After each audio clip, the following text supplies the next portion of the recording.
안녕하세요 여러분. 오늘도 3개년 기출문제 계속해서 진행을 하겠습니다. 오늘부터 이제 3장 세율 및 품목분류 파트에 대해서 진행을 하겠습니다. 우선 문제를 풀기 전에 간략하게 세율과 품목분류에 대한 개념을 간단하게 정리하고 들어가겠습니다. 우선 이 세율과 품목분류 파트는 필연적으로 둘이 묶여서 갈 수밖에 없습니다. 이유는 우리가 기본적으로 관세의 세액을 산정을 할 때 우선 과세 가격을 먼저 산출을 하고요. 그리고 거기에 관세 이율을 곱한 금액을 관세액이라고 합니다. 저번 시간에 말씀드렸다시피 이 과세 가격을 구하는 부분, 이 파트를 우리가 관세 평가라고 이야기를 한다고 말씀을 드렸었고요. 그 다음에 이 관세율은 여러 가지 종류가 있지만 기본적으로는 우리 관세 품목 분류표에 있는 관세법 별표 관세 품목 분류표에 있는 기본세율 또는 잠정세율을 기본으로 정해지게 됩니다. 하지만 우리가 품목 분류를 꼭 알아야 하는 이유가 뭐냐면 이 기본세율과 잠정세율이 결론적으로는 품목 분류 3번에 따라서 규정이 되어 있기 때문이에요. 예를 들자면 우리 물 같은 경우 있어요. 물. 우리 관세법에서는 물은 물이라고 안 하고요. 2201로 시작하는 HS 코드, 품목분류 코드에 따라서 결정이 되는 겁니다. 그래서 이 물을 수입을 한다고 했을 때는 이 2201호에 규정이 된 기본세율을 가장 기본으로 적용을 하게 되고요. 거기에 따라서 잠정세율이 규정이 되어 있다면 잠정세율이 우선해서 적용이 될 수가 있습니다. 그렇기 때문에 이 관세율은 결론적으로 이 품목 분류에 따라서 결정이 된다라고 생각을 하시면 되겠고요. 세율 파트에 대해서 한번 간략하게 정리를 해볼게요. 우리 관세법에서의 세율을 규정하고 있는 관세법 내용은 크게 통칙 부분, 그리고 세율의 조정 부분, 그리고 세율의 적용 부분,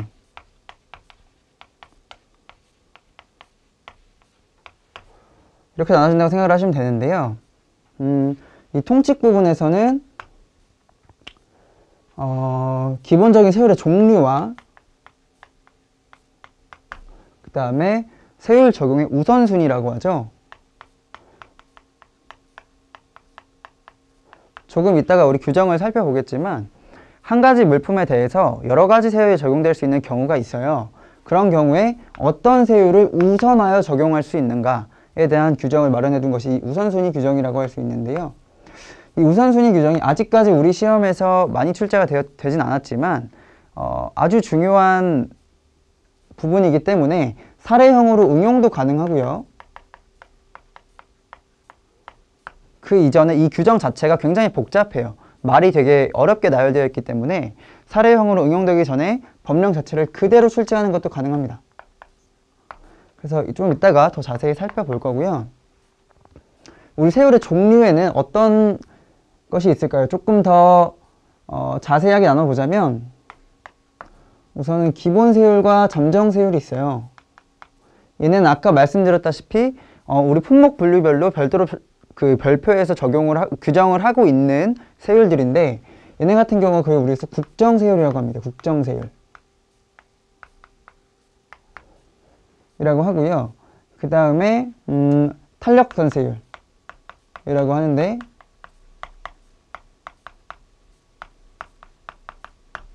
이 탄력권세율이란 우리가 관세법에서 기본세율과 잠정세율 외에 별도로 규정을 하고 있는 여러 가지 관세율을 말을 합니다. 예를 들자면 우리 덤핑 방지 관세가 있을 수 있고요. 그리고 뭐 상계관세 또는 뭐 조정관세, 할당관세 뭐 이렇게 총 12가지가 아마 규정이 되어 있을 겁니다. 12가지 관세율이 우리 관세법에서 규정을 하고 있는 탄력관세율이 되겠고요. 이 탄력이라는 의미를 보자면 이 기본 세율과 잠정 세율을 적용하는 A라는 물품이 있다고 생각을 해봅시다. 하지만 이 물품에 대해서 우리 기본 세율과 잠정 세율을 적용하는 것 외에 별도의 탄력적으로 운영할 수 있는 상황이 주어질 수가 있어요. 예를 들자면 우리 덤핑 방지 관세를 생각을 해보면, 덤핑 방지 관세란 부당하게 낮은 가격으로 판매하는 경우를 말을 하죠. 그래서 이런 경우에는 탄력적으로 덤핑 방지 관세를 부과를 한다라는 의미에서 탄력 관세율, 그 상황에 맞춰서 유연하게 대처할 수 있는 관세율을 규정하고 있다고 생각을 하시면 됩니다. 그리고 우리 세율의 조정 부분이 이제 우리 이 탄력 관세율들을 쭉 나열을 하고 있는 부분이죠.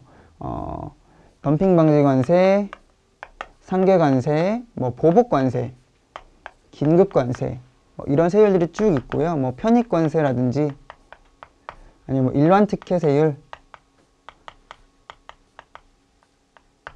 이런 세율들이 쭉 나열이 되어 있는데, 지금 사실 가장 많이 문제가 나오는 부분은 이 부분이에요.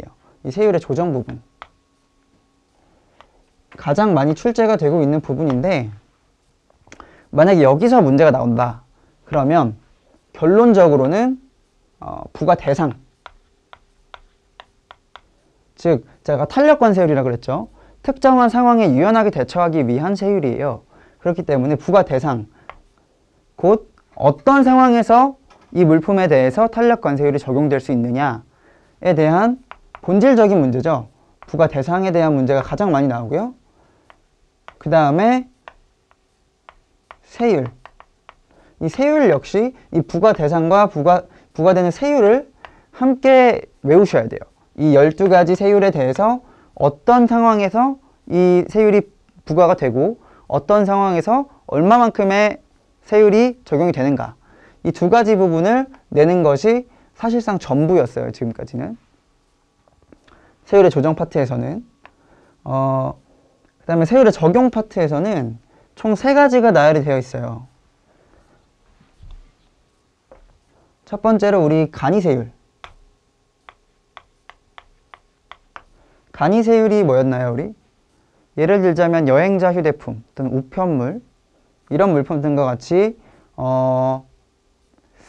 세액이 작거나 또는 일반 국민 생활과 밀접하게 연관이 있는 부분, 이런 부분들에 대해서 세액 적용을 유연하게 하자. 그래서 이거 뭐 세율 정확하게 품목 분류해서 해봤자 뭐 몇백 원 차이 안 난다, 이런 경우에 그냥 일괄로 먹이자. 간이하게 적용을 하자, 세율을.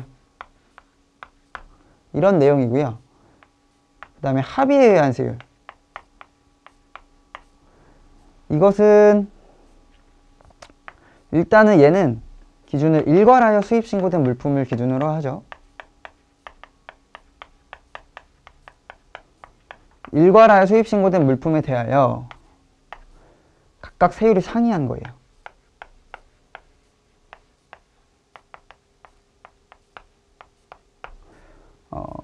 이런 경우에 납세자의 동의를 얻으면 그중 가장 높은 세율을 적용할 수 있도록. 자, 예를 들어 볼게요. 아이고, 우리 다이소를 한번 생각해 볼게요. 다이소를 이제 통관을 하다 보면은 굉장히 다양한 종류의 물품이 하나의 선적 서류로 들어와요. 그러면은 우리가 기본적으로 관세법에서 수입신고는 선적 서류 단위로 하도록 규정을 하고 있기 때문에 일괄하여 수입신고 됩니다. 그러니까 이 수입신고서 하나 안에 뭐 컵도 있고, 그 다음에 뭐 다이소에서 파는 펜도 있고, 그 다음에 뭐 종이도 있고, 물품이 많은 거예요. 수입신고서 하나 안에. 그런데 이 컵과 펜과 종이와 여러 가지 물품들의 세율이 상이하겠죠? 얘네의 물품이 상이한 경우에 납세자의 동의 하에, 합의를 하에 그중 가장 높은 세율, 예를 들어서 컵이 10%고 펜이 5%고 종이가 3%다. 이런 경우에 가장 높은 세율은 10%죠. 이 10%를 컵과 펜과 종이에 모두 적용을 할 수 있도록 허용해주는 규정이 이 합의에 의한 세율에 대한 내용입니다. 3번. 그리고 세 번째는 우리 용도 세율을 규정하고 있어요.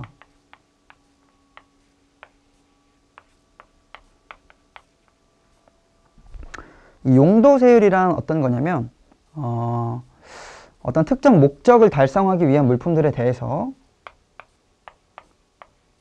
네가 이 용도, 즉 특정한 용도에 사용을 할 예정이라면 이 물품에 대한 세율은 이 세율 말고 여기에 있는 이 기본 세율이나 잠정 세율 말고 다른 세율을 탄력 관세율 중에 하나가 되겠죠? 그 탄력 관세율 중에 하나를 적용할 수 있게 해줄게 라는 세율인데, 이 용도 세율이라는 세율이 별도로 몇 %라는 게 존재하는 게 아니에요. 그러니까 뭐 예를 들어서 A라는 물품이 있는데 이 물품이 기본 세율은 8%예요. 그런데 우리 협정 세율, WTO 협정 세율에 따라서는 0%입니다. 다만 이 경우에는 반도체 제조 장비로 쓰일 때만,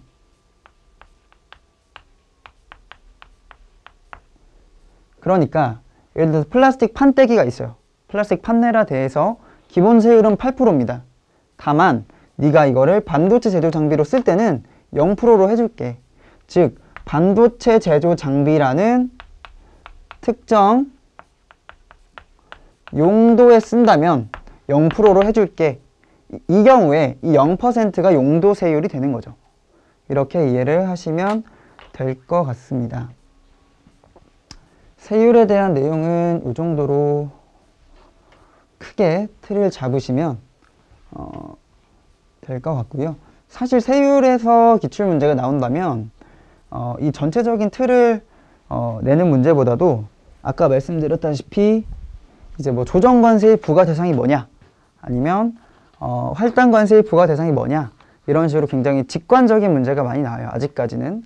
다만 앞으로는 사례형이라든지 아니면 방금 제가 말씀드렸던 세율 적용의 우선순위, 이걸 가지고 응용한 문제가 많이 나올 수가 있어요. 그렇기 때문에 지금 나온 기출문제, 저희가 지금 다루는 기출문제들 외에도 세율 파트는 꾸준히 출제가 될 수 있는 부분이고, 문제를 내기가 너무 좋아요. 출제자 입장에서 이게 세율이 종류가 12개나 있다 보니까 헷갈리는 워딩들이 굉장히 많아요. 그래서 살짝 말을 바꿔서 낸다든지 이런 경우로 내면은 문제 내기가 되게 좋거든요. 그래서 세율 부분을 좀 꼼꼼하게 공부를 하셔야 되는 부분이 아닐까 싶습니다. 이제 본격적으로 문제 풀이 들어가 보겠습니다.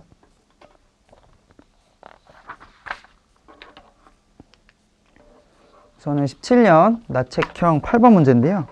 이거부터 한번 볼게요.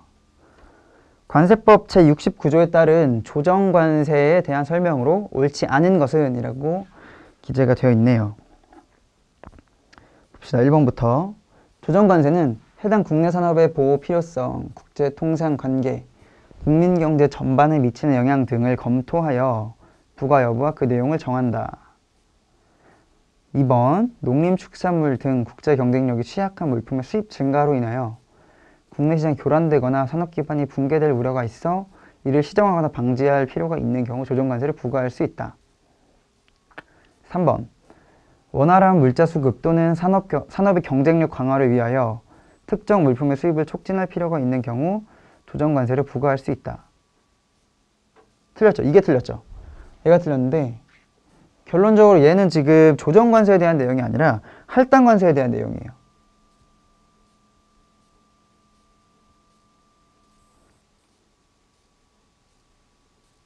결국에는 이것도 할당관세의 부과 대상을 규정하고 있는 건데, 이 3번 내용이 우리 지금 있는 조정관세에 대한 설명인데 3번 내용은 할당관세의 대상을 설명해 놓은 겁니다. 그렇기 때문에 3번이 답이 되겠고요. 아까도 말씀드렸다시피 조정관세하고 할당관세를 비교하는 문제가 많이 나와요. 꼭 우리 시험뿐만이 아니라 뭐 관세사 1차 시험이라든지 7급 문제 시험이라든지 에서도 조정이랑 할당이랑 워딩이 비슷한 게 있기 때문에 그 두 개는 좀 자주 나오는 테마이기 때문에 좀 비교를 하시면서 공부를 하시는 게 좋을 것 같습니다. 관련 법령 한번 살펴보겠습니다. 다음 각 호의 어느 하나에 해당하는 경우에는, 즉 이 어느 하나에 해당하는 경우 얘네가 부과 대상이라고 할 수 있죠. 부과 대상. 100분의 100에서 해당 물품의 기본 세율을 뺀 율을 기본 세율을 더한 율의 범위에서 관세를 부과할 수 있다. 자, 여기가 이제 결국에는 부과 범위가 되는 거예요. 범위. 부과 범위, 즉 세율이 되겠는데요. 이게 말이 조금 이제 복잡해요. 봅시다. 100분의 100에서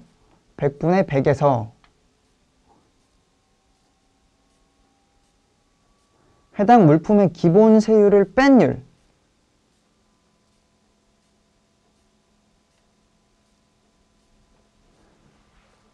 뺀 율에 기본 세율을 다시 더한 율.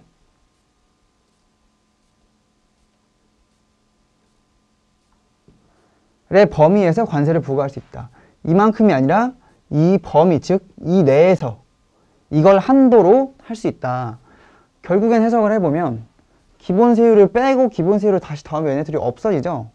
결국엔 100% 이하에서 100%의 범위 내에서 관세를 추가하여 부과할 수 있다는 건데, 다만 농림축수산물 또는 이를 원재료로 하여 제조된 물품의 국내 가격차가 해당 물품의 과세 가격을 초과하는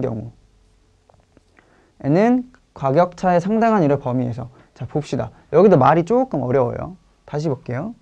자, 일단 얘는 부과 대상을 두 개로 나누고 있는 거예요.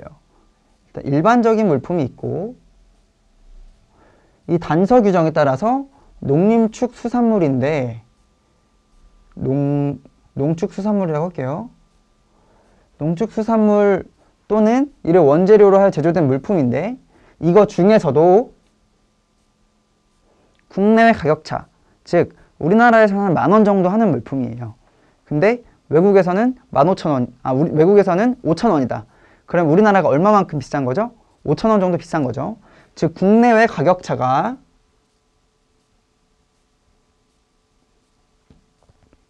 과세 가격을 초과한대.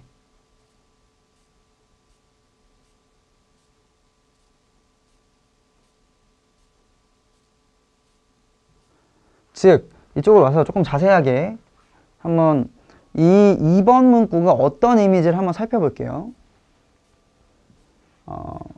자, 체리가 있습니다. 체리. 예를 들어서 체리가 있는데, 우리나라에서는 체리를 기르려면은 특별한 환경도 조성을 해줘야 되고, 또 기본적인 지식을 가지고 있는 사람이 많이 없기 때문에 체리의 농사에 대해서 뭐 외부 전문가도 초빙을 해야 되고, 그래서 체리 1kg를 생산을 하려면 뭐 5만 원이 생산이 돼요. 5만 원이 필요합니다. 판매 가격. 근데 외국에서는 이미 체리가 그냥 자연에서 막 나는 거예요. 따오기만 하면 되는 거야. 그래서 체리 1kg에 10,000원이에요.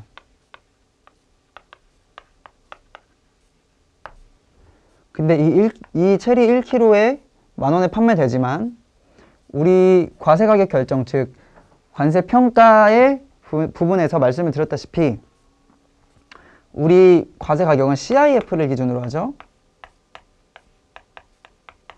그래서 이 10,000원이 우리나라까지 오면 얼마가 될까요? 운송비가 예를 들어 5,000원 정도 들었다고 해봅시다. 그럼 과세 가격은 15,000원이 되는 거죠. 그런데 이 CIF 가격이 15,000원이고 우리나라 물품의 가격이 5만 원이에요.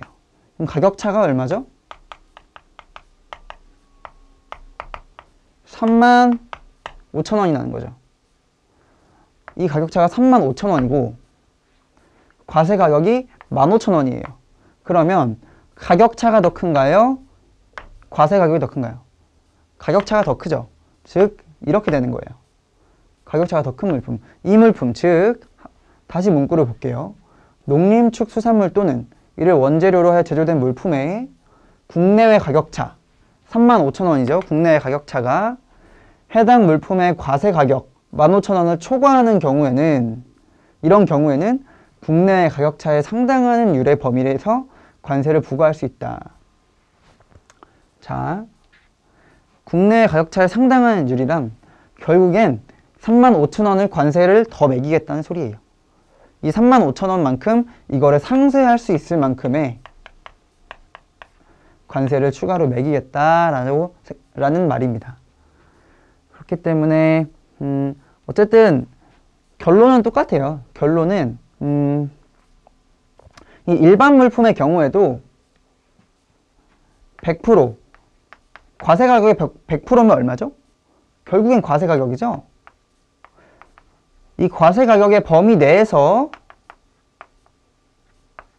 관세를 부과하겠다는 건데 이 과세 가격이 국내 가격차를 초과했다. 그런 경우에 결국엔 국내 가격차만큼 관세를 매기겠다라고 생각을 하시면 되겠습니다. 그래서 이게 이제 조정관세의 내용이었고요.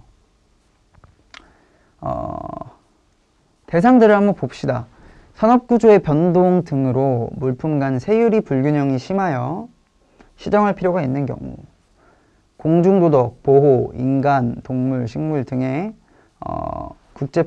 환경보전, 국제평화, 안전보장 등을 위해 필요한 경우, 국내에서 개발된 물품을 일정 기간 보호할 필요가 있는 경우, 이거죠. 국제 경쟁력이 취약한 물품의 수입 증가로 국내에서 교란되거나 산업 기반이 붕괴될 우려가 있어 이를 시정하다 방지할 필요가 있는 경우. 이게 이제 아까 이거랑 조금 연관이 될 수 있는 부분이었고요. 이거를 한번 다시 볼게요. 이거. 산업구조의 변동 등으로 물품 간의 세율 불균형이 심하여 이를 시정할 필요가 있는 경우. 자, 세율 불균형이 일단 있는데 뭐 때문에 그렇다? 산업구조의 변동 등으로. 이게 조정관세고요. 그 다음 페이지에 제가 할당관세의 대상들을 정리를 해왔는데 그걸 한번 같이 보실게요.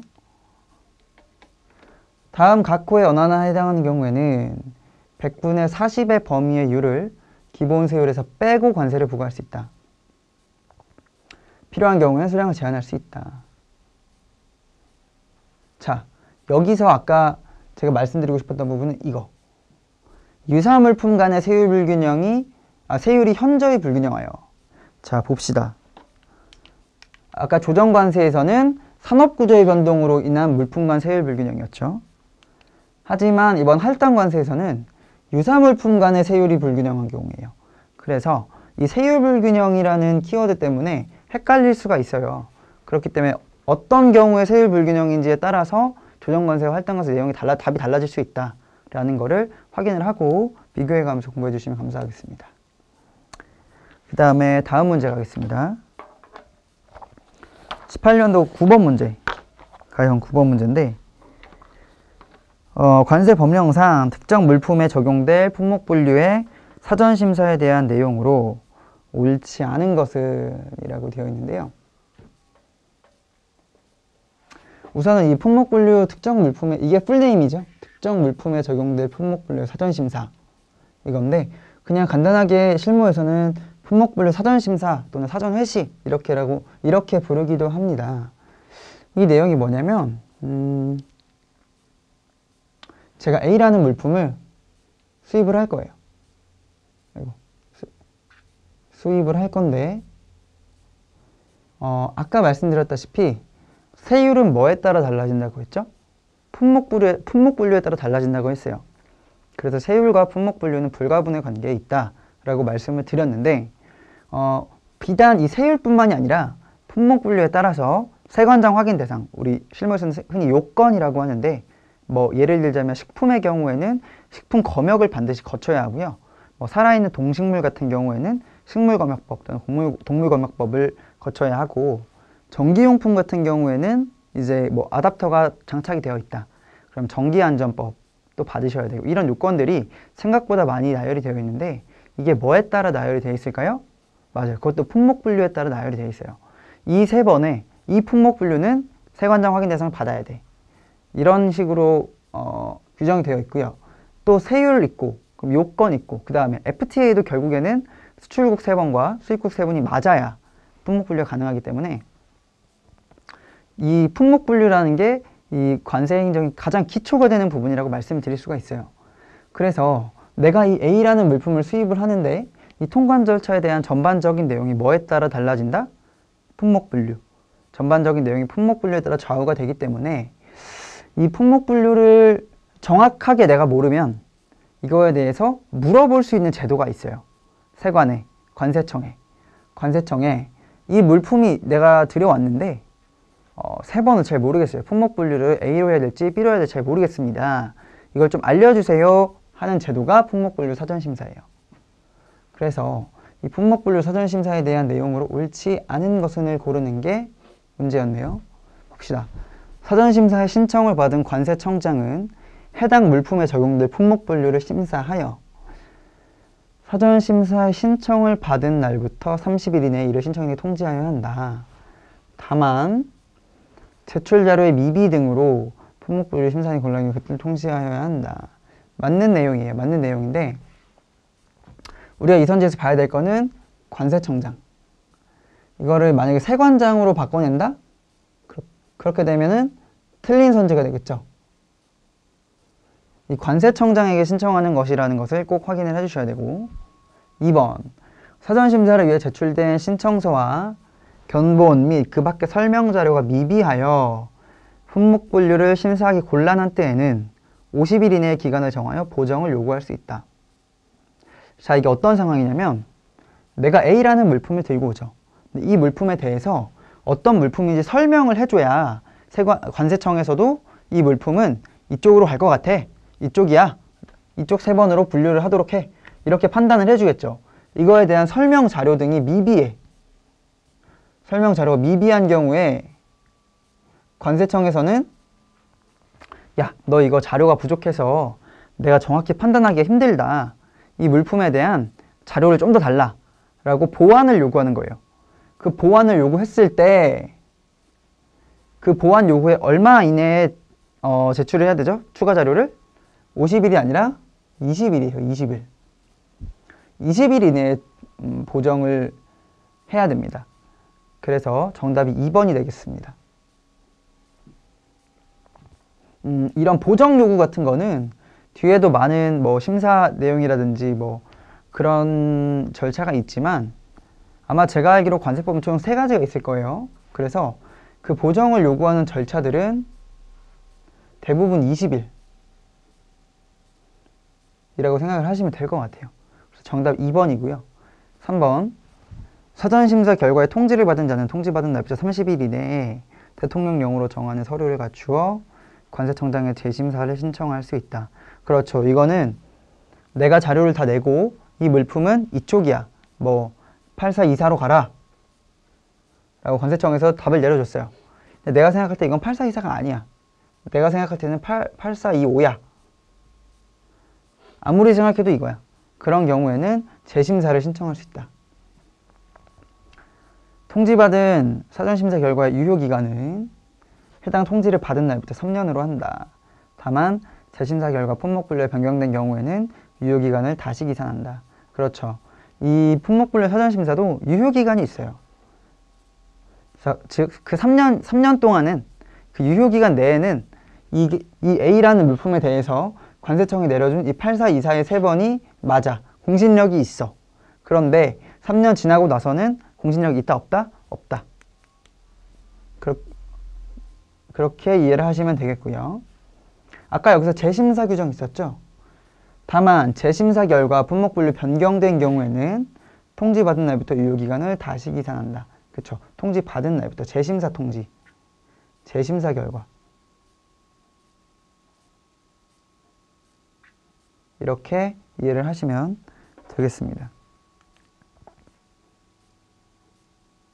네, 관세법상 다른 사전심사 제도는 이렇게 2가지가 더 있어요. 과세가격 결정 방법, 즉 우리 관세평가 파트에서 공부를 했었던 1방법부터 6방법까지 이렇게 6가지 방법 중 어떤 방법으로 과세가격을 산출할 것인가에 대한 사전심사 내용이 하나가 있고요. 그다음에 원산지 사전심사, 특정 물품에 대해서 원산지가 어디인가에 대한 사전심사를 받을 수가 있어요. 그 내용들에 대한 사전심사 제도가 있고요. 총 3가지죠. 그러면 품목분류 사전심사, 과세가격 결정방법 사전심사, 그 다음에 원산지 사전심사 이렇게 세 가지가 있다고 생각을 하시면 됩니다. 그 다음에 18년도 가책형 20번 문제 가겠습니다.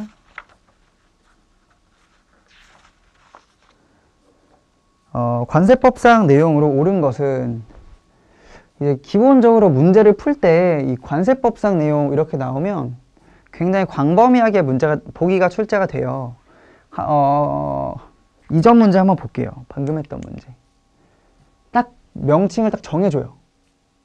품목분류 사전심사에 대한 내용으로 옳은 것은 이런 식으로 정해주는데 이렇게 관세법상 내용으로 옳지 않은 것은 이렇게 물어보게 되면은 아무래도 조금 더 긴장을 하고 딱 그 보기 선지를 봤을 때 이게 어떤 거에 대한 설명이다. 딱 바로 캐치를 할 수 있어야 돼요. 그래야 문제를 빠르게 풀 수 있습니다. 보겠습니다. 1번부터 관세청장은 직권으로 또는 관계중앙행정기관의 장이나 지방자치단체의 장, 기타 종합보세구역을 운영하려는 자의 요청에 따라 무역진흥회의 기여 정도, 외국 물품의 반출입 물량 등을 고려하여 일정 지역을 종합보세구역으로 지정할 수 있다. 그렇죠. 종합보세구역에 대한 설명이었고요. 우리 종합보세구역이 뭐였냐면은 이제 여러 가지 특허보세구역에 여러 가지 종류가 있었어요. 보세 판매장도 있었고요.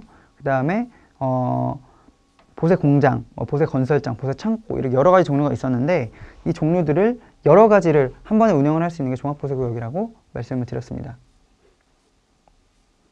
그렇기 때문에 종합보세구역은 특정 사업자를 대상으로 하는 게 아니고요. 특정 지역을 대상으로 합니다. 이거 꼭 명칭을 잘 알아두셔야 되겠고요. 그다음 2번 선지 볼게요. 맞는 선지죠. 결국에 맞는 선지. 대통령령으로 정하는 개발도상 국가를 원산지로 하는 물품 중 대통령령으로 정하는 물품에 대하여는 기본 세율보다 낮은 세율의 관세를 부과할 수 있다. 자, 세율 문제인데 제가 아까도 말씀드렸죠. 세율이 나오면 가장 중요한 게 부과 대상하고 부과 범위, 세율 이렇게 두 가지가 가장 중요하다고 했어요. 그래서 지금 이 문제는 이 선지는 대통령령으로 정하는 개발도상 국가를 원산지로 하는 물품 중 대통령령으로 정하는 물품에 대하여는 여기가 이제 대상인 거예요. 이걸 딱 보자마자 머리 딱 떠올라야 돼요. 아, 이거 무슨 세율이다. 딱 떠올라야 돼요. 에 대하여는 기본 세율보다 낮은 세율의 관세. 이게 이제 어떤 거죠? 세율인 거죠, 세율. 그래서 이 대상과 세율을 봤을 때 이건 어떤 물품이냐면, 어떤 세율이냐면 일반 특혜 관세가 되겠어요. 일반 특혜 관세. 이 일반 특혜 관세라는 거를 여기까지 읽었을 때 바로 떠올라야 돼요, 머리에. 왜냐? 대상과 세율을 줬기 때문에. 그래서 이 일반 특혜 관세를 라는 걸 여기까지 알고 그 다음 문장을 보면 편익관세를 부과할 때 특혜대상 물품이 어쩌고저쩌고 쭉 나오는데 이미 여기서 틀린 거예요. 편익관세가 아니라 이걸 일반 특혜관세로 바꿔줘야 되는 겁니다. 이걸 일반 특혜관세로 바꿔줘야 맞는 내용이 되겠죠. 그래서 정답 2번이 되는 거예요. 옳지 않은 것. 3번 선지 볼게요. 수입신고가 수리된 개인의 자가사용 물품이 수입한 상태 그대로 수입신고 수리일부터 6개월 이내에 보세구역에 반입하였다가 다시 수출하는 경우에는 수입할 때 납부한 관세를 환급한다. 그쵸? 이거 수입한 상태 그대로 수출되는 자가사용 물품에 대한 환급으로서 관세법 환급 내용이죠. 그래서 맞는 내용이고요. 4번 선지. 내국 물품을 외국무역선이나 외국무역기로 운송하려는 자는 대통령령으로 정하는 바에 따라 세관장에 내국 운송을 신고를 해야 한다. 그쵸? 자, 원칙적으로 내국 물품은 내국 운송수단과 함께 운송이 되도록 되어 있고요. 외국 물품은 외국 운송수단 또는 무역선 무역기로 운송이 되도록 되어 있습니다. 근데 이게 바뀌는 경우가 있어요.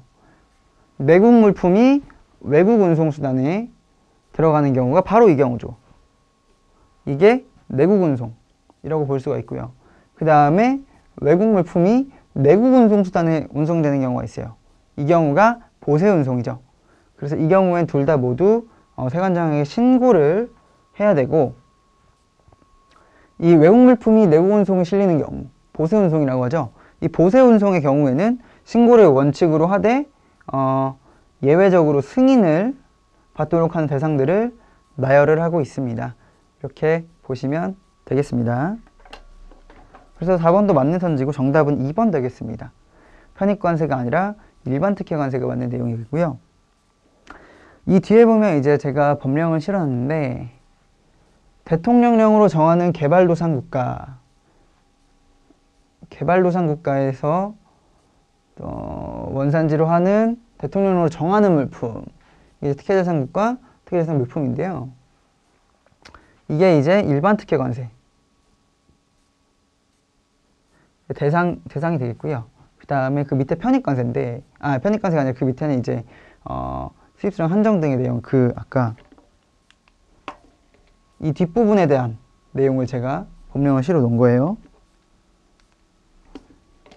일반 특혜관세를 부과할 때 해당 특혜대상 물품의 수입이 국내 산업에 미치는 영향 등을 고려하여 물품에 적용되는 세율에 차등을 두거나 특혜대상 수입수령을 제한할 수 있다. 이게 무슨 말이냐면, 예를 들어서 되게 불쌍한 개발도상 국가가 있어요. 근데 우리가 베푸는 입장에서 개발도상 국가에서 수입되는 물품에 대해서 세율을 좀 낮춰줄 수 있다 그랬죠. 근데 이 물품이 굉장히 특이해. 그래서 이거를 우리나라에서 생산자가 있는 물품이기 때문에 이 물품에 대한 세율을 낮춰줄 경우에 우리나라 생산자가 타격을 입을 수가 있어요. 예를 들면 그런 경우에는 수입수령 등을 한정을 하는 거예요. 너네 들어오는 물품, 그 물품에 대해서 관세 내려줄게. 대신에 1년에 요 정도만, 이 정도 들어오는 것만 관세를 내려줄 거야 라고 한정을 할 수 있다는 내용이 이 76조 2항이 되겠습니다. 그다음에 이게 이제 편익관세죠. 관세에 관한 조약이나 편익을 받지 아니하는 나라의 생산물로서 이 관세에 관한 조약에 대한 따른 편익, 이게 예를 들자면 WTO 협정세율 같은 거 말하는 거예요. WTO 협정세율이 뭐냐, 우리 이 자유무역기구 WTO에 들어가 있죠. 우리나라도. 여기에 가입한 국가들, 즉 체약국, 우리 체약국 간에 우리 HS 코드별로 이 물품은 세율을 이렇게 하자라고 정해둔 게 있어요. 그 세율을 말을 하는 건데, 이거에 따른 조약에 따른 편익을 받지 아니하는 나라의 생산물. 근데 이게 이 WTO에 가입되지 않은 나라에 대해서 실질적으로는 이 법령은 이 문구만 보면 마치 WTO에 들어가 있지 않은 국가에 대해서도 모든 국가에 대해서 이렇게 낮은 세율을 적용할 것처럼 말씀을 해주죠. 그런데 실질적으로는 그게 아니고요. 우리 WTO에 들어간 국가 중에 옵저버 국가라고 있어요. 옵저버 국가. 이 옵저버 국가가 뭐냐면 완전하게 WTO의 체약국이 아니지만 그 WTO의 옵저버라는 자격을 얻어서 그 안에서 이루어지는 행정 과정이라든지 이런 걸 살펴볼 수 있는 거예요. 말 그대로 옵저빙할 수 있는 국가들인데, 그 국가들에 대해서 조금 선별을 해요. 어떤 정치적인, 경제적인 이유로 선별을 해서 그 국가들에 한정해서 편익관세를 적용할 수 있습니다. 모든 국가에 대해 적용이 되는 게 아니라는 것 알아두시면 되겠는데, 사실 그 부분이 시험에 나오진 않을 거고요. 우리가 시험에서 중요한 건 이 문구 그 자체가 중요한 거예요. 이 법 내용 그 자체가. 왜냐하면 편익관세에 대해서도 문제가 나온다면 분명히 지금 이 문장 안에 대상과 세율이 모두 규정이 되어 있어요. 대상은 관세에 관한 조약에 따른 편익을 받지 아니하는 나라의 생산물. 자, 이게 부과 대상이 되겠고요. 그 다음에 외국과의 조약에 따른 편익의 한도 내에서, 이게 세율이 되는 거예요. 그래서 이 문장을 뭘 바꿔서 낸다든지, 아니면 이 문장을 그대로 주고 이게 뭐 일반 특혜 관세라는 것처럼 바꿔서 문제를 낸다든지 이런 경우가 있기 때문에 결국에 시험에서 중요한 건 이 문구 그 자체다라고 이해를 하시면 되겠습니다. 이제 19년도 나책형 16번 문제, 다음 문제 보겠습니다.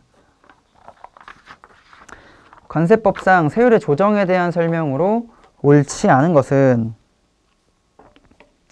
1번 덤핑 방지 관세의 부과와 잠정 조치는 각각의 조치일 이후 수입되는 물품에 대하여 적용되지만 잠정 조치가 적용된 물품에 대하여 국제협약에서 달리 정하는 경우와 그 밖에 대통령령으로 정하는 경우에는 그 물품에 대하여도 덤핑 방지 관세를 부과할 수 있다. 그쵸? 일단은 세율의 조정이기 때문에 이걸 딱 보는 순간 떠올라야 돼요. 덤핑 방지 관세, 상계 관세부터 뭐 일반 특혜 관세, 편익 관세까지 그 12개 관세율을 가지고 문제를 내겠구나 라는 거를 머리에 생각을 하고 문제를 봐야 되는 거예요. 덤핑 방지 관세에 대해서 1번 선지 나왔네요.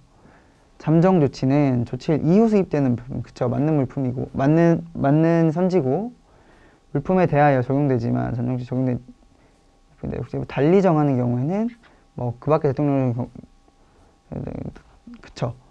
그 물품에 대해서 덤핑 방지 부과할 수 있도록 규정을 하고 있습니다. 맞는 선지가 되겠고요. 2번 선지.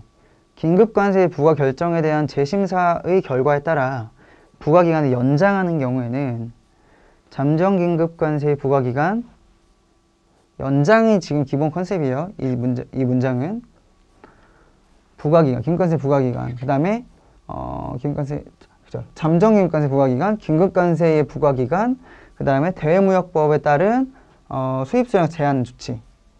이거를 총 포함을 해서 8년을 초과할 수 있다. 없다. 맞는 선지가 되는데 우리가 관세법 공부하다 보면 대외무역법은 따로 안 보잖아요. 우리가. 그래서 이 부분이 좀 헷갈릴 수가 있어요. 수입수량 제한 조치. 이게 뭐냐면 기본적으로 우리 세이프가드라는 게 있어요. 이게 우리가 기본적으로 자유무역, 즉 정부에서 물품의 수입수량을 제한한다거나 관세율을 뭐 의도적으로 높게 매긴다거나 이런 식으로 보호무역을 할 수 없도록 협약이 되어 있지 않습니까? WTO에서. 그런데 그럼에도 불구하고 이 물품의 수입이 계속되다가는 우리 경제가 완전히 망가질 것 같아요. 아주 중대한 위기에 있어요. 이런 경우에 세이프가드를 발동을 할 수가 있어요. 이 세이프가드가 두 가지 방법으로 구현이 될 수가 있는데요. 첫 번째가 세율, 두 번째가 수량 제한, 수입 수량을 제한시켜 버리는 거예요. 이 세율에 대해서 관세를 추가로 매기는 거, 이게 긴급관세고요. 그 다음에 수입 수량의 제한을 둔다. 이게 대외무역법에 따른 수입 수량 제한 조치가 되는 거예요. 그래서 이 세이프가드를 통틀어서 8년을 초과할 수 없다라는 규정이기 때문에 이거 맞는 규정입니다. 맞는 규정이고, 그 다음에 3번 농림축수산물이 아닌 특정 물품의 수입을 억제할 필요가 있는 경우에는 일정한 수량을 초과하여 수입되는 분에 대하여 100분의 40의 범위의 율을 기본세율에 더하여 할당관세를 부과할 수 있다라고 되어 있는데 이것도 맞는 선지예요. 자, 할당관세 아까 우리 앞에서 봤지만 일반적인 물품에 대해서 매겨지는 게 있고요. 그 다음에 농림축산물에 대해서 특별하게 매겨지는 또 그 관세율이 또 있어요. 그래서 이렇게 두 가지로 나눴을 때 농림축산물에 대해서는 이 3번 선지에 나온 내용이 맞고요. 4번 선지. 물품 간의 세율 불균형을 시정하기 위하여 100분의 100에서 해당 물품 기본세율을 뺀 율을 기본세율을 더한 율의 범위에서 우리 아까 봤던 조정관세죠. 결국엔 100분의 100이에요. 그래서 부과할 수 있다. 다만 농림축산물을 원재료로 하여 제조된 물품의 국내 가격차가 해당 물품 관세 가격이 초과하는 경우에는 기본세율의 국내 가격차에 상당한 율을 더한 율의 범위에서가 아니죠. 이게 아니고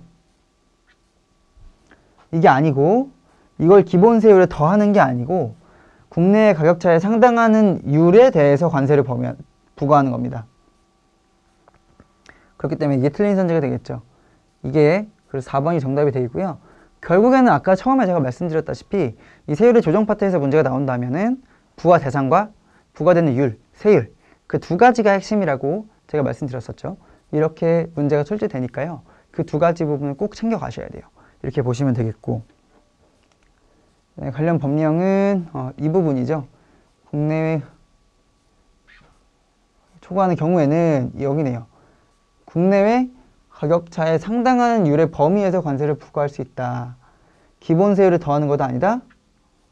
기본 세율을 더하는 거 아니다. 그래서 이렇게 가져가시면 되겠고요. 마지막 문제, 우리 세율 파트 마지막 문제 볼게요. 관세법령상 세율의 적용에 대해서 설명한 것을 옳은 것은, 이 옳은 거 고르는 문제죠. 봅시다. 수입신고를 하여야 하는 우편물에 대하여는 다른 법령에도 불구하고 간이세율을 적용할 수 있다. 간이세율을 적용할 수 있습니까? 없습니까? 없죠. 왜? 수입신고를 하여야 하는 우편물은 제외 대상이에요. 그렇기 때문에 우편물하고 법령 내용에 보면 우편물하고 괄호치고 수입신고 대상은 제외한다 라고 규정이 되어 있을 겁니다. 그래서 수입신고를 하여야 하는 물품은 이 간이세율을 적용할 수 없고요. 2번, 여행자가 휴대하여 수입하는 물품 중 관세가 감면되는 물품에 대하여는 간이세율을 적용할 수 있다 없다? 없어요. 감면 대상도 적용할 수 없습니다. 3번, 일괄하여 수입신고된 물품으로서 물품 세율이 다른 물품에 대하여는 신고인의 신청에 따라서 가장 높은 세율을 적용할 수 있다. 이게 뭐였죠? 아까? 합의에 의한 세율. 합의에 의한 세율이 얘가 정답이 되겠고요. 4번 선지, 국내에서 개발된 물품을 보호하기 위하여 수입 물품에 조정관세가 부과될 때 용도세율을 적용받고자 하는 자는 수입 물품에 그 물품의 수입 신고를 하기 전 미리 품명 용도 등을 신청서를 기재하여야 한다. 맞는데 이 수입 신고하기 전이 아니고요.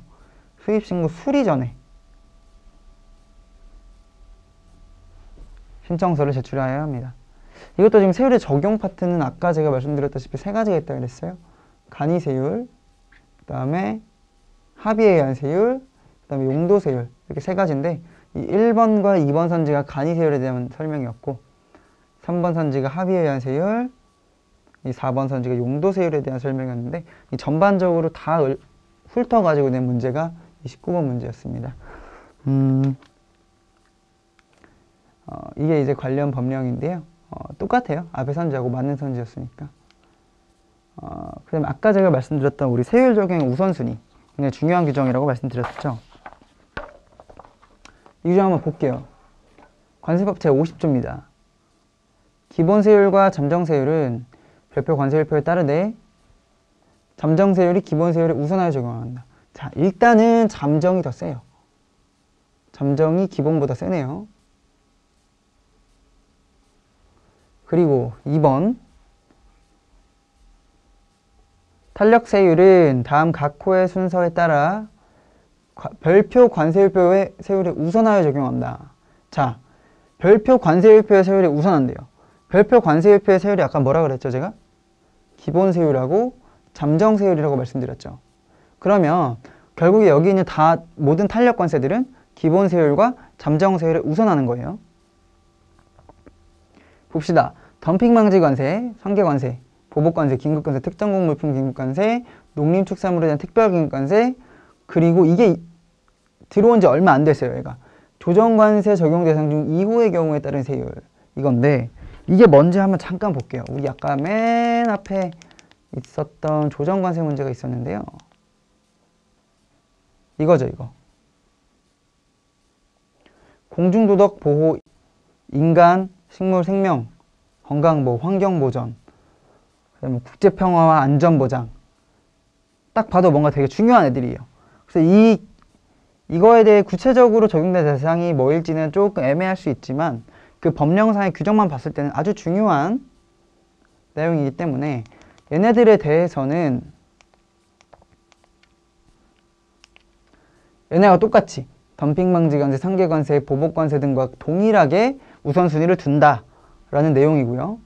그 다음에 다음 각 호의 순서에 따라니까 얘네가 1순위라는 거예요. 1순위.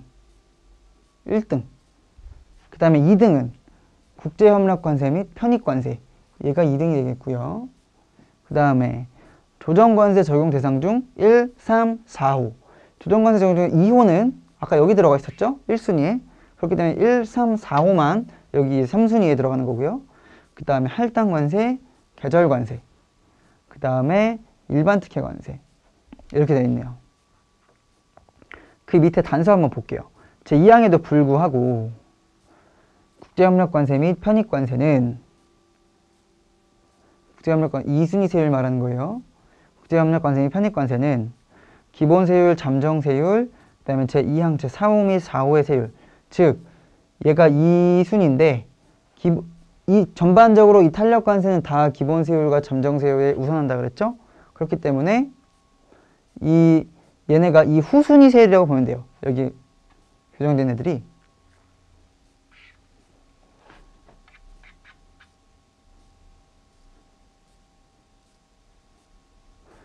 원칙적으로는 얘네보다 우선순위가 낮은 거죠. 이 후순위 세율보다 낮은 경우에만 우선 적용. 즉 얘네가 이 2순위 세율의 위치를 계속 가지려면 그 아래, 그러니까 그 후에 적용되는 세율보다 더 낮아야 된다 이거죠. 그러니까 예를 들어서 만약 국제협력관세가 10%예요. 10%인데 기본 세율이 8%입니다. 그러면 뭐가 우선한다? 기본 세율이 우선한다 이거예요. 그래서 이거에 대해서 뒤집어질 수 있는 가능성을 시사를 한 게 바로 이거죠. 이거 여기. 그 다음에 할당관세는 일반 특혜관세보다 낮은 경우, 여기에 있는 할당관세는 얘보다 낮은 경우에만 우선하에 적용한다. 다만 국제협력관세 중 국제기구와의 관세에 관한 협상에서 국내 가격차에 상당한 율로 양호하거나 국내 시장 개방관계 기본세율을 높은 세율로 양호한 농림축산물 대통령령으로 정하는 물품에 대하여 양호한 세율인데 얘네는 기본세율 및 잠정세율에 우선하여 적용한다. 즉, 이 다만 규정은 예외의 예외인 거야. 예를 들어서 이쪽으로 한번 와볼게요.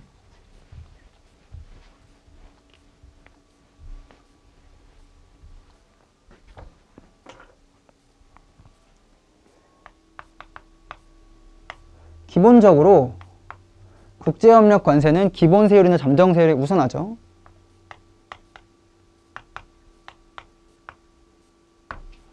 그런데 만약에 기본이나 잠정세율이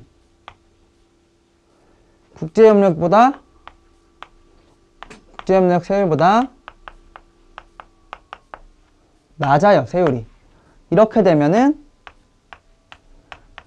기본세율이나 잠정세율이 우선한다.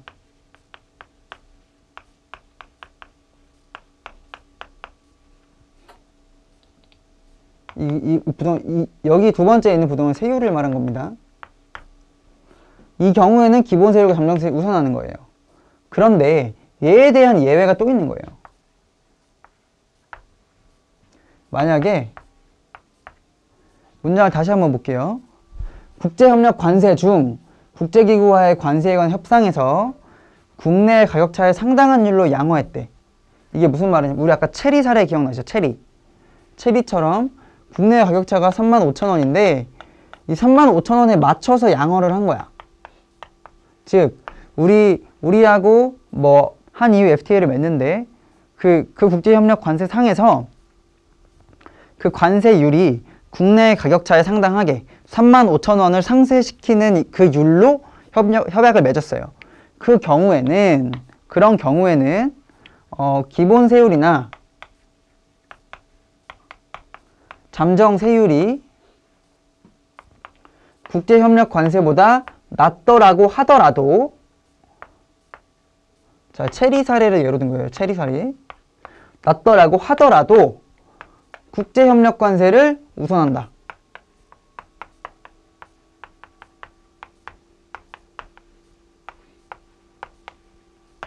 즉, 기본적으로는 국제협력 관세가 기본의 잠정보다 우선하여 적용되는 게 맞아요. 첫 번째. 기본적으로는 그게 맞는데 만약에 기본세율이나 잠정세율이 더 낮다. 세율이 더 낮다. 그러면 기본세율이나 잠정세율을 우선해서 적용하라. 그런데 기본세율이나 잠정세율이 더 낮더라고 하더라도 우리 아까 봤던 그 체리 사례처럼 35,000원의 가격차를 상쇄할 수 있도록 협약을 맺은 경우, 그 경우에는 국제협력 관세가 우선해서 적용된다 라고 이해를 하시면 돼요. 그래서 그 35,000원에 해당하는 내용을 상쇄할 수 있을 만큼의 협약, 그게 바로 이렇게 복잡하게 표현이 된 거예요. 국내 시장 국제협력 관세 중 협상에서 국내외에 가격차에 상당한 율로 양호하거나 국내시장 개방한 기본 세율보다 높은 세율로 양호한 농립축산물, 그런 경우는 어떻게 된다? 기본 세율 및 잠정 세율보다 국제협력 관세가 높다고 하더라도 국제협력 관세를 우선적으로 적용을 한다라고 이해를 해주시면 되겠습니다. 아마 이 부분이 조금 어려웠을 수 있어요. 이해하시기. 그렇게 이해를 하시면 되겠고요. 그 다음에 이 뒷부분은 이제 잠정세율을 조정해야 하는 문제인데, 잠정세율 적용받는 물품에 대해서는 이게 가끔 나와요. 대통령령으로 정하는 바에 따라 물품의 전부 또는 일부에 대하여 정지하거나 세율차를 좁히도록 올리거나 내릴 수 있다. 여기서 포인트는 대통령령하고 그 다음에 기본 세율과의 차를 좁히도록, 이 두 개를 바꿔서 문제가 나올 수가 있어요. 이거를 뭐 관세청장이라든지 아니면 기재부령으로 낼 수가 있고요. 이건 뭐 기본 세율과의 세율차에 상관없이 뭐 이런 식으로 낼 수가 있죠. 생각을 해주시면 되겠고요. 그 다음에 5항 탄력관세를 적용할 때 별표 관세율표 중 종량세인 경우에는 해당 세율에 상당하는 금액을 적용한다. 이게 무슨 말이냐면, 보통 이제 관세는 종가세예요. 그 물품의 가격에 몇 프로를 곱한다, 이런 느낌인데, 종량세 대상 물품들이 있어요. 예를 들면 이 물품은 1kg에 1,000원씩 부과를 해. 이런 종량세가 적용되는 물품에 대해서는 세율에 상당하는 금액, 곧 1kg당 1,000원을 적용한다. 이런 내용으로 이해를 하시면 되겠습니다. 일단 3장 세율 및 품목 분류에 대한 내용은 여기까지 하겠고요. 세율에서 만약에 문제가 나온다면 아까도 계속 강조를 했지만 부과 대상하고 관세율, 이 부분을 말을 바꿔서 많이 내요. 특히 조정관세, 할당관세, 그리고 뭐 국제협력관세, 이런 부분을 많이 내고요. 그 다음에 아직 많이 출제되지는 않았지만 앞으로 나올 가능성이 있는 부분 중에 좀 어려운 부분, 중요한 부분이 이제 아까 말씀드렸던 세율 적용의 우선순위 부분, 그 부분을 문제를 바꿔서 내면은 좀 어려울 수 있기 때문에 그 부분까지 꼭 같이 챙겨주시면 감사하겠습니다. 일단 3장 여기까지 하겠고요. 다음 시간부터 4장부터 이어가도록 하겠습니다. 감사합니다.